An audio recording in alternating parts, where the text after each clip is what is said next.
Good morning, everyone. I'm Abbal. I'm one of the junior most faculty at Harborview, and today I'll be talking about minimal change disease. This is a pretty big topic, so I've tried to summarize the key points. So I'll be talking about the causes of secondary minimal change disease first, followed by a slide of minimal change disease as a podocytopathy, and then followed by the role of immune system in minimal change disease pathogenesis. So minimal change disease, this term came into being in the 60s and 70s when we started using a lot of immunofluorescence and electron microscopy. And what you see on light is just minimal change. The glomeruli look just normal, maybe slight mesangial expansion. IF is usually negative, maybe trace mesangial expansion. And on EM, you see diffuse podocyte foot process effacement with microvillus transformation because of them trying to gobble up all these albumin that the kidneys filter. The original term was lipoid nephrosis, which was coined by Monk in 1912 because of the cholesterol-laden pale kidneys. And then the minimal change started after the routine use of IF and electron microscopy. So if you look at the causes of minimal change disease, I just want you guys to focus on the heading. So allergy, it's a pretty much like a type 2 Th2 immune response with cytokines such as IL-4 and IL-13 driving it. Malignancies, it's a big topic. So like the first one that comes to mind is Hodgkin's disease, where it's often thought to be causal. So minimal change can precede Hodgkin's lymphoma by months or years, can occur concurrently with Hodgkin's, or can even occur months to years after Hodgkin's. When it occurs before Hodgkin's, people are often steroid dependent or resistant, and when it occurs after Hodgkin's, it often coincides with the relapse of Hodgkin's lymphoma. And it's thought that the Reed-Sternberg cells in Hodgkin's lymphoma, they thrive on IL-13, and interleukin-13 is postulated to be one of the glomerular permeability factors. And Hodgkin's lymphoma cells also express a transcription factor called c-Myth, which in turn inhibits FIN in podocytes and causes cytoskeleton disarray. And a lot of the other malignancies are likely coincidental, or it could be causal too, because minimal change disease happens in childhood, and often they may get exposure to cyclophosphamide, which can cause malignancy much later. Immunizations, autoimmune diseases, allogeneic stem cell transplantation, where it's thought to be a manifestation of graft versus host disease. And then amongst drugs, NSAIDs are the most likely, the most common cause of minimal change disease. And often when you have minimal change with NSAIDs, if you were to do a biopsy, you'll almost always see tubular injury, and there's like an interstitial infiltrate of T and B lymphocytes, and highlighting the role of immune system. The new kid on the block, tyrosine kinase inhibitors, can also cause minimal change disease. They come in two varieties. The one that work on the VEGF pathway with increased expression of nuclear factor kappa B can cause thrombotic microangiopathy, and the ones that express c-Myth transcription factor by downregulating FIN can cause a minimal change disease phenotype. So the overwhelming theme is that there is some sort of an immune abnormality in minimal change disease. But if you look at minimal change disease from a podocyte perspective, it's a podocytopathy. And you have all these lesions from minimal change to different varieties of FSGS. Should we even be classifying them separately? We could use the umbrella term idiopathic nephrotic syndrome. I mean, if in lab, if you give a chemical such as pyrimycin aminucleoside, depending upon the dose of the drug, you can either induce a reversible podocyte foot process effacement or FSGS. And all of these varieties vary in terms of the degree of podocyte injury, the likelihood of them having a remission or steroid sensitivity. On one end is minimal change disease, the other end is collapsing FSGS. And all of them, depending upon when you do the biopsy, will lead to FSGS NOS. And if you lose 30 to 40% of the podocytes in the glomerulus, that glomerulus is gone. The parietal epithelial cells, they convert into CD44 positive cells and they lay down extracellular matrix. And if you have enough glomeruli that are gone, that leads to ESRD. So because of the role of the immune system, Shalhoub in 1974 proposed that T cells were the culprit in minimal change disease. So he postulated that remission follows measles infection, and measles causes cell-mediated immunosuppression. There were papers written in 1970s that the children should contract measles in order to get rid of nephrosis, but we don't want that because measles can also cause CNS infections. And he also postulated that MCD may occur in Hodgkin's disease or lymphoid neoplasia, so there's likely the role of T lymphocytes. And minimal change response to drugs that suppress cell-mediated immunity, such as steroids and Cytokine. And when you do a biopsy, you don't see presence of humoral immunity activation. So there's no immunoglobulins of complement deposition in the glomeruli normally. So based on his hypothesis, all of these factors that I mentioned before as the causes of minimal change disease would cause polyclonal T cell activation. And they in turn release lymphokines, a permeability factor, which in turn affect the podocytes and cause proteinuria. And you have these drugs such as steroids, Cytokine, calcineurin inhibitor, that in turn would prevent polyclonal T cell proliferation. So if you look at the podocyte with intact foot processes, this is the glomerular basement membrane and endothelial cells, and this is albumin. The soluble mediator would bind to its receptor on podocytes and would lead to cytoskeletal dysuria, and then that in turn would lead to proteinuria. So what are the different permeability factors in minimal change disease? I'm not going to go over all the permeability factors. I'm only going to talk about 3.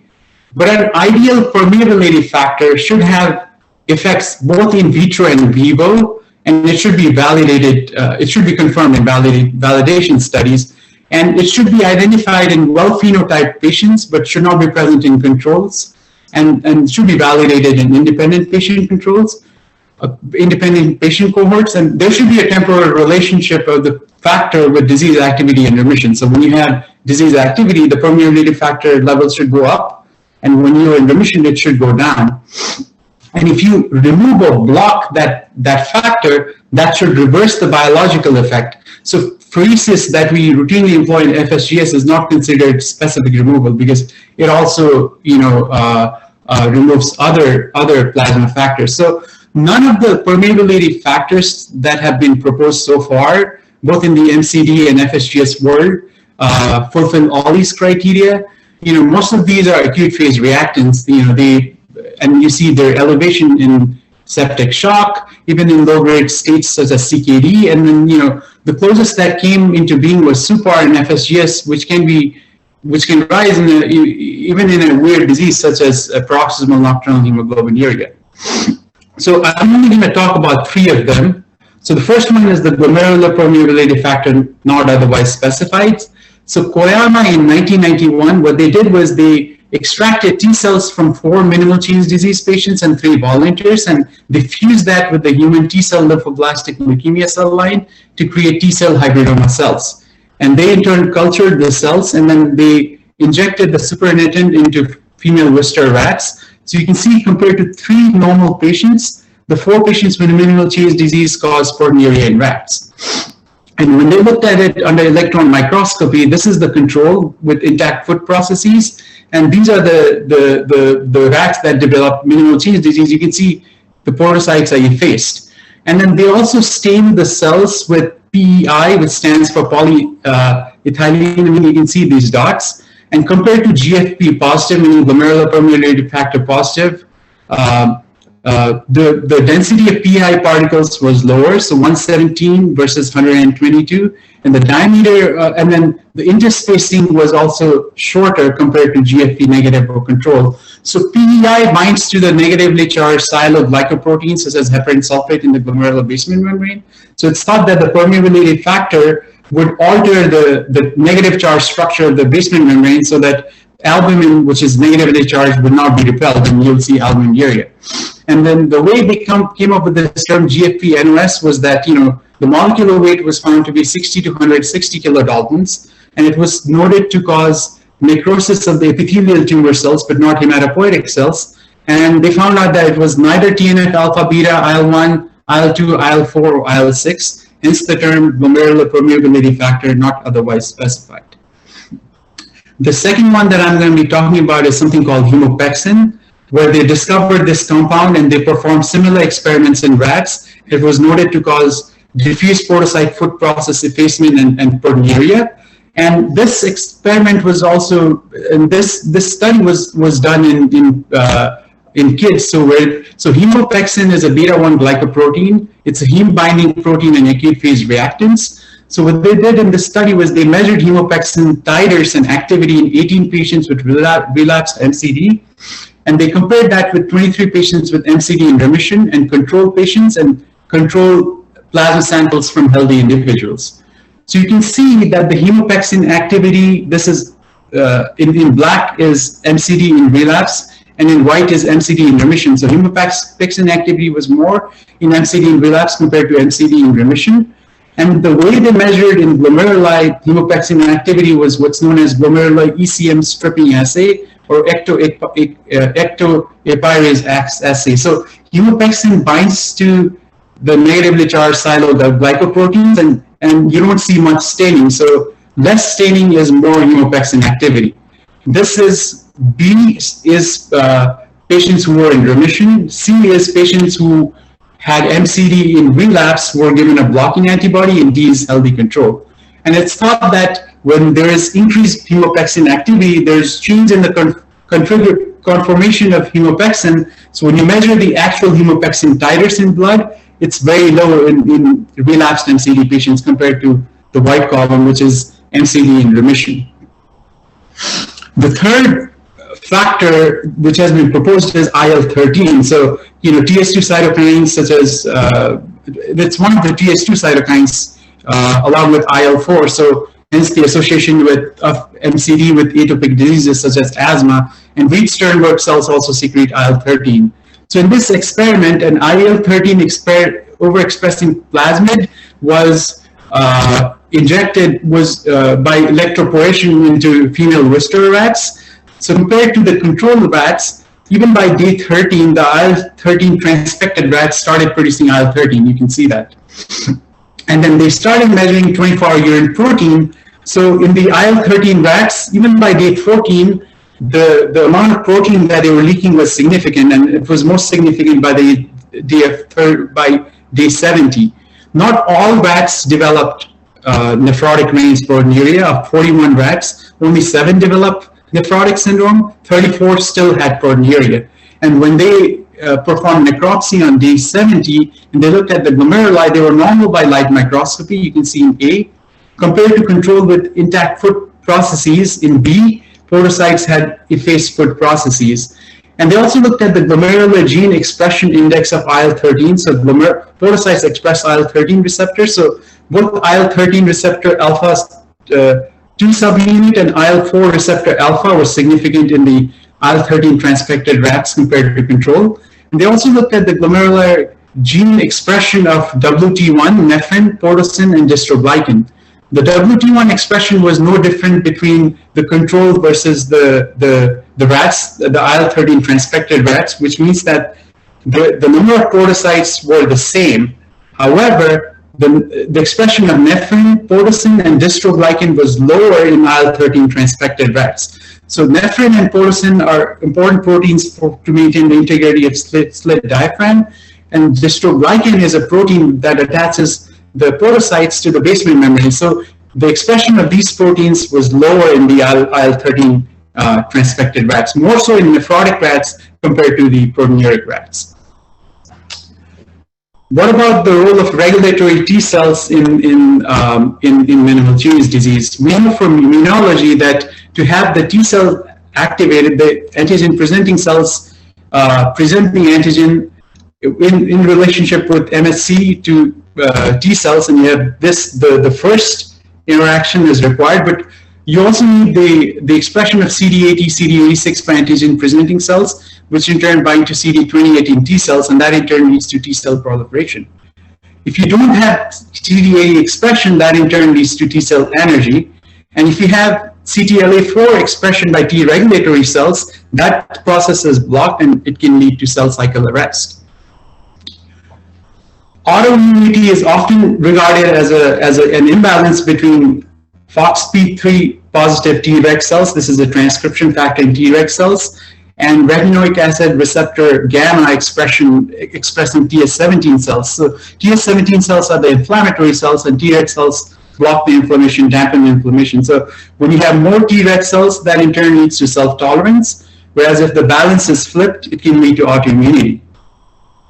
So what about the role of T regulatory cells and TS17 cells in minimal change disease? So this was a study done in China where they compared CD17 and Treg population between active MCD and controls. So they had 25 patients with active MCD, albumin of 2.1, UPCR of 8.6 grams, and 20 healthy controls. So you can see, compared to the controls, in the MCD patients, they had more expression of retinoic acid receptor gamma. This is the transcription factor of TS17 cells. The percentage of IL-17 positive T cells was more in MCNS compared to controls, and FOXP3, which is a T regulatory cell transcription factor, was more common in controls compared to MCD patients.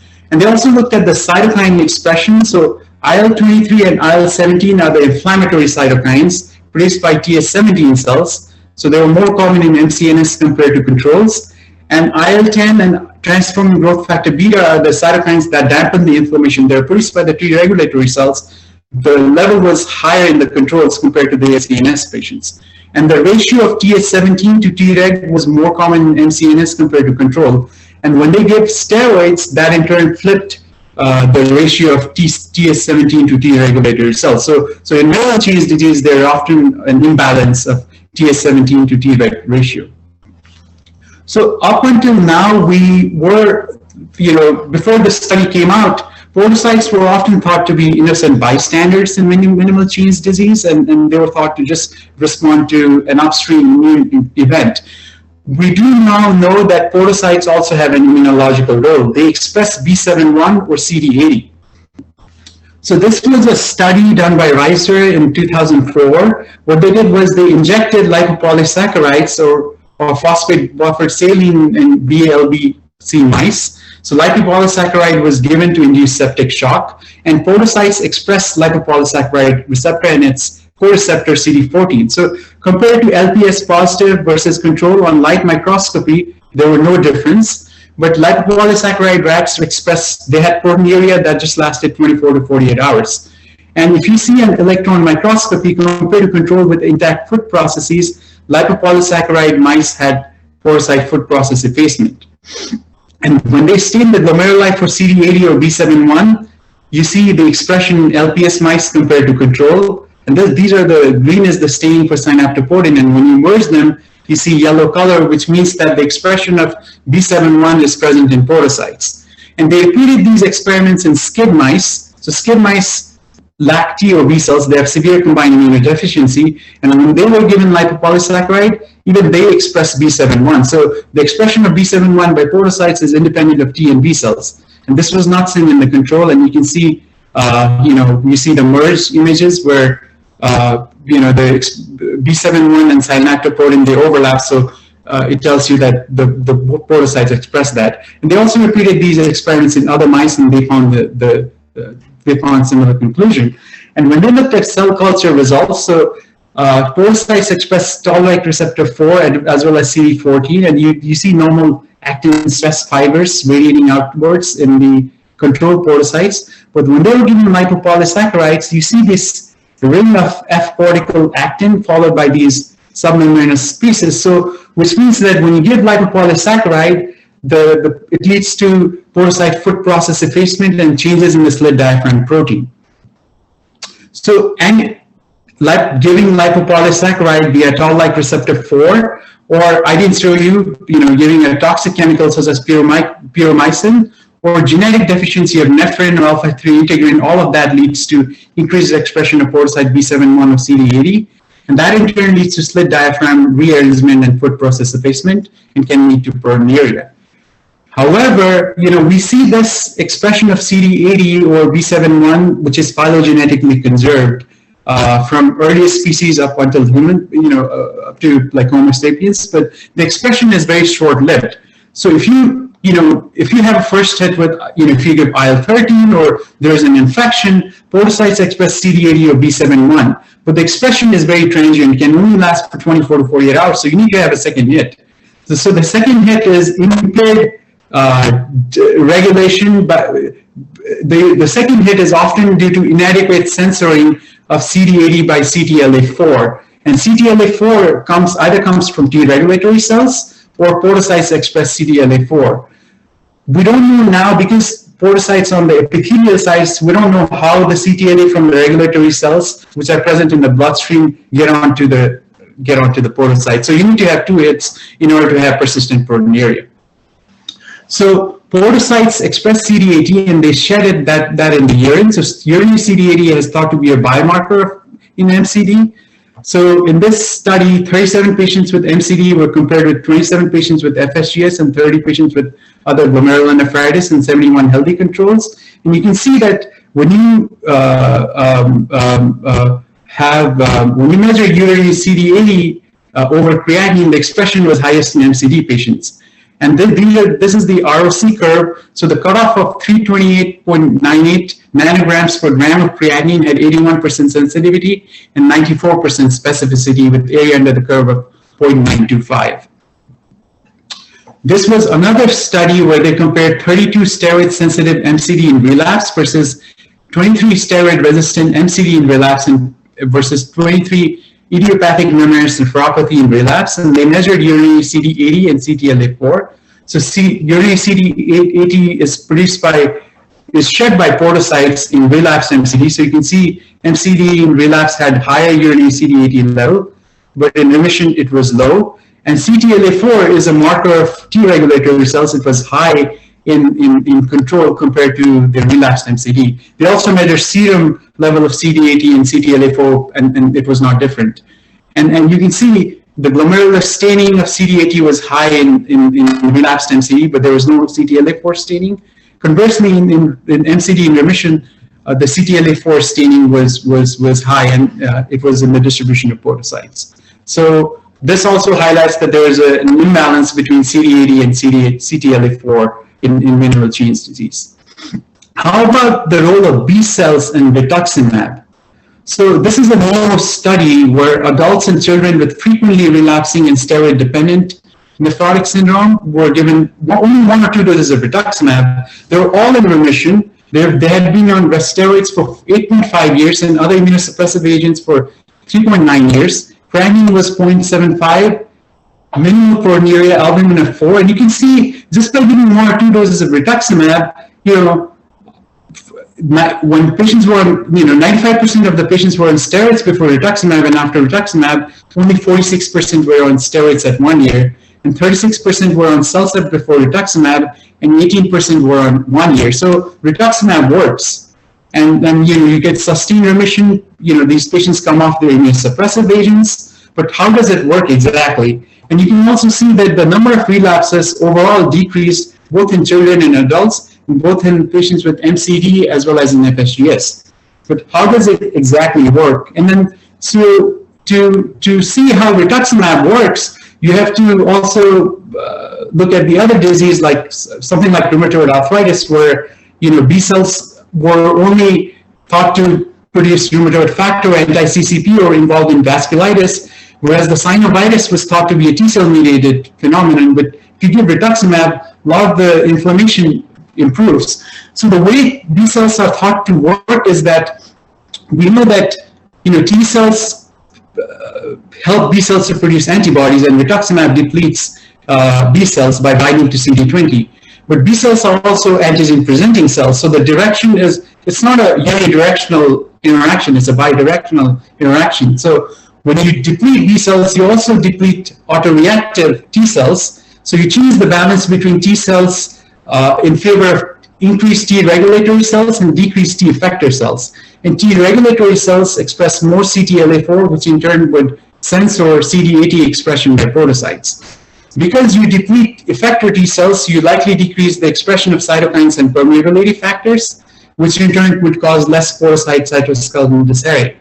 And at least in the FSGS world, some of the permeability factors have been thought to cause decreased expression of podocyte SMPDL3 beta and alpha ACE and which in turn would cause actin cytoskeleton dysfunction.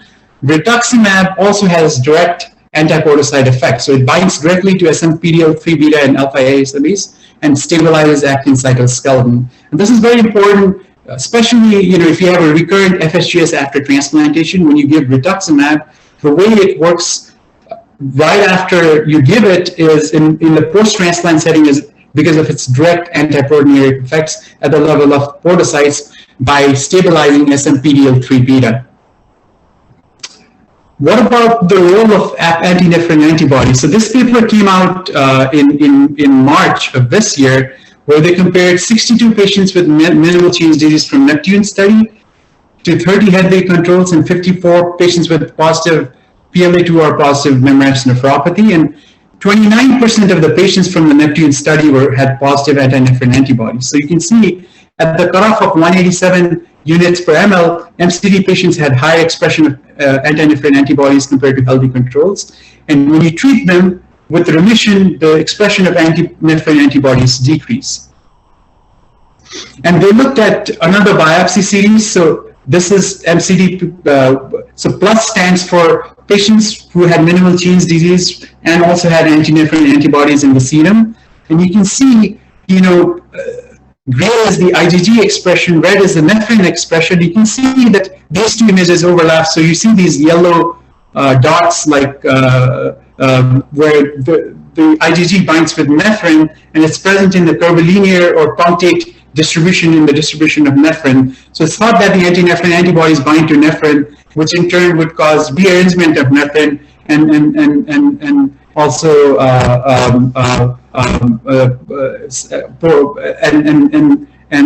that in turn will lead to proteinuria. And they also looked at whether it would do anything to the other protein, synaptoporin. So synaptoporin is a podocyte protein which is present in the podocyte foot processes. So in patients who had antinephrin antibodies, you don't see any overlapping of IgG with synaptoporin. And MCD, so negative, MCD5 negative is a patient with minimal change disease who the patient did not have antinephrin antibodies, so you don't see any expression of any binding of nephrin with antinephrin antibodies. And one of the ways rituximab may work is just by blocking the production of antinephrin antibodies by B cells. A lot of these agents also have direct immunosuppressive effects. I talked about rituximab stabilizing SMPDL3 beta and decreasing expression of beta-3 integrin, which in turn lead to decreased migration and prolonged podocyte survival. We give steroids in minimal change disease, and steroids act directly at the level of podocytes. They decrease apoptosis by decreasing P53. They increase the expression of BCL2. They increase the expression of nephrin, which in turn would lead to actin stabilization. Cyclosporin degrades synaptoporin. Calcineurin degrades synaptoporin directly. So calcineurin inhibitor, VICFSN L, would stabilize synaptoporin, and that in turn would fix the podocytes with their surrounding interdigitating spaces, and that in turn would decrease apoptosis and prolong podocyte survival. So to summarize my slides, so minimal change disease is thought to be a complex disease where there is an immune trigger, which in turn would lead to T lymphocyte dysfunction and B lymphocyte dysfunction. The relationship is often bidirectional, it's not unidirectional, and these in turn release permeability factor, which in turn affect podocyte cytoskeleton. TS2 cytokines and A2P are associated with minimal change disease. There is often T regulatory dysfunction. Podocytes express CD80, and there is altered TH1 to T regulatory ratio. Rituximab depletes B cells directly and restores the ratio of TH17 to Treg. And rituximab, because it also depletes B cells and effector T cells, it also leads to reduction in permeability factors. And antinephrin antibodies have been found at least in 29% in Neptune cohort patients. What I haven't shown you in the slide is that now there's increased evidence that MCD patients have increased level of plasmablast and increased BAFF expression, and they improve in remission. So maybe in the future we'll see more use of belimumab. yeah, that's it. So if you have any questions, I'll be more than happy to answer. Thank you so much, Paul, for this detailed overview. It'll take me some time to absorb that. So we'll just have time for one question from Stuart here in the chat. He asks, do you think that minimal change disease is on the same spectrum of FSGS, that is, minimal change leading to FSGS, or are they distinct diseases? What we do know that is that you know, if the podocyte cytoskeletal dysuria is, if it's just stunning of the podocytes and if they revert back, then you know, then if once the podocytes start to detach and CMYK form, then that'll lead to FSGS. And now, you know, people even question, should we even classify them as different entities? Maybe it's in the same spectrum, because and then it also depends upon the nature of the insult. If it's a severe insult, then that can lead to FSGS. If it's a mild insult, at least in the lab, like by giving a chemical such as puromycin aminonucleoside, can lead to minimal change disease. And so yeah, that's what I think. Thanks so much, Abbal. I think we'll